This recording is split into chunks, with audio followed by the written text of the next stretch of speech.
Hi guys, welcome back. Today we are talking about a topic that actually one of you guys left a comment one of my recent videos, and I thought it was such a good topic for a video, so here I am doing it. Today we are talking all about the kinds of meetings that I have as a UX designer. This is the kind of video that I wanted to watch when I was starting boot camp, when I was like even looking into UX design. Guys, I want to know the nitty gritty. I want to know who you're talking with. What are you saying? Are you prepared? Like, these are the kind of stuff that I like to know. And so that is what I'm going to be sharing with you guys today. So I did want to say really quickly that I am working on a Q&A video for next week. By the time this comes out, you still have time to drop me any questions in this video, as well as there is a post on my community tab if you want to do it there. I love answering you guys' questions. You guys always come up with the best stuff. So if you want me to answer anything, make sure you check that out. Okay, and with that, let's get into it. So let's start. I'm going to kind of group them into meetings that I specifically have with the developers and product managers. So first meeting that I typically have on my calendar is stand up. And so stand up, if you guys don't know, if you're not familiar, is typically when things were in person. You would literally meet with your team and stand up and give your daily update of like what you were working on yesterday, what you're working on today, any blockers, anything like that gets addressed. And it's only supposed to be 15 minutes. You're supposed to go pretty quickly.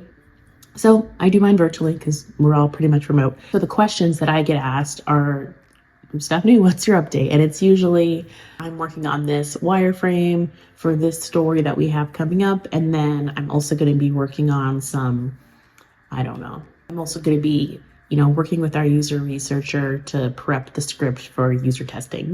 It's pretty much just stating like what you're doing that day. So not too crazy. The meeting that I typically have with development is backlog, grooming / refinement. And that's when we meet as a team to discuss the next sprint, see what's getting planned for the next sprint, go over the stories. And my role in that is usually like, let's say there's a story that needs design. It's my job to make sure that the mockup is linked in Use Jira.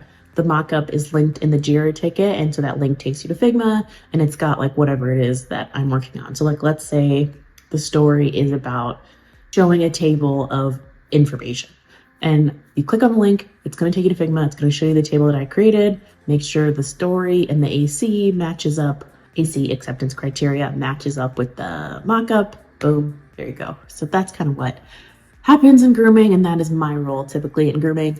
It's usually like if anybody's got questions or things don't make sense, we still have time to refine it before it actually gets put into the story, gets put into the sprint. Before I go on, I did just want to jump in here real quick. I did want to talk a little bit about Careerist, who is sponsoring this video. So I have talked to you guys about Careerist before, you know the drill. They offer a UX UI tech program.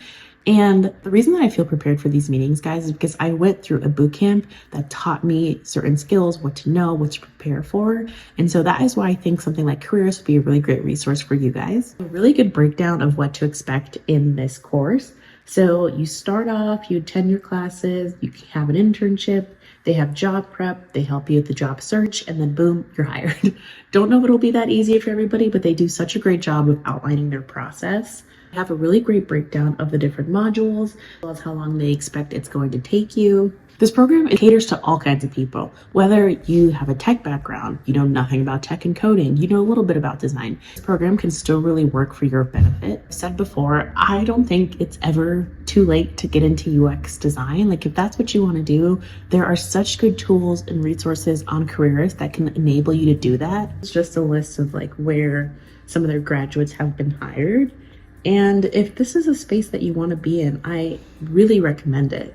Obviously, there's a cost to this program, but you have to consider it as investment in your future, one that will pay off as soon as you land that job. So it's not like traditional university, college, where you hope that you get the job and then you can pay this money back. They've got a job guarantee where you get 100% of your money back guaranteed if you do not land a job in that field within the first year of graduation. So they have skin in the game just as much as you do. Do their program on like a rolling basis. So to get into the next cohort, you need to sign up by October 26th. I'll put it on the screen. October 26th, guys. If you want to get in to this next cohort, that is a deadline to do so.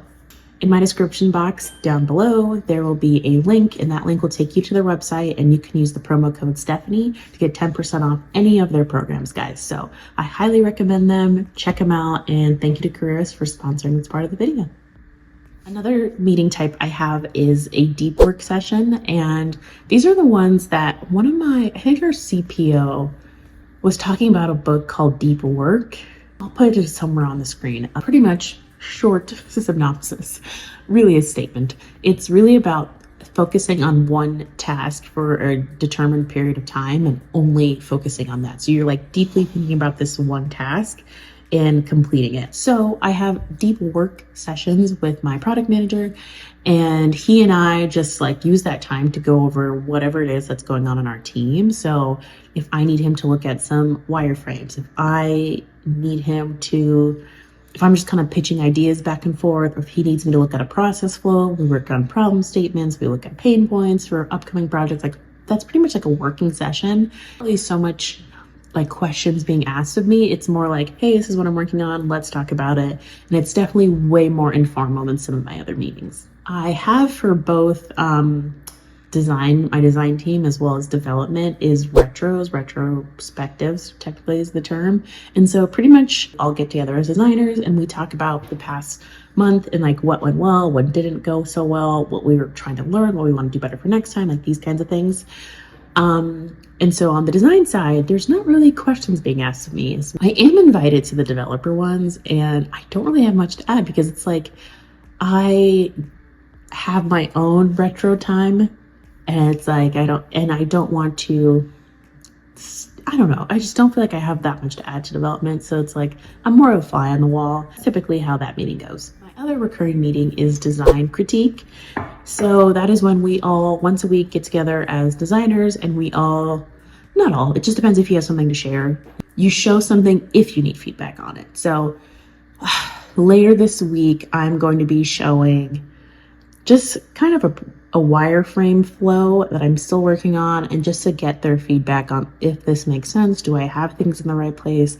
Am I missing anything?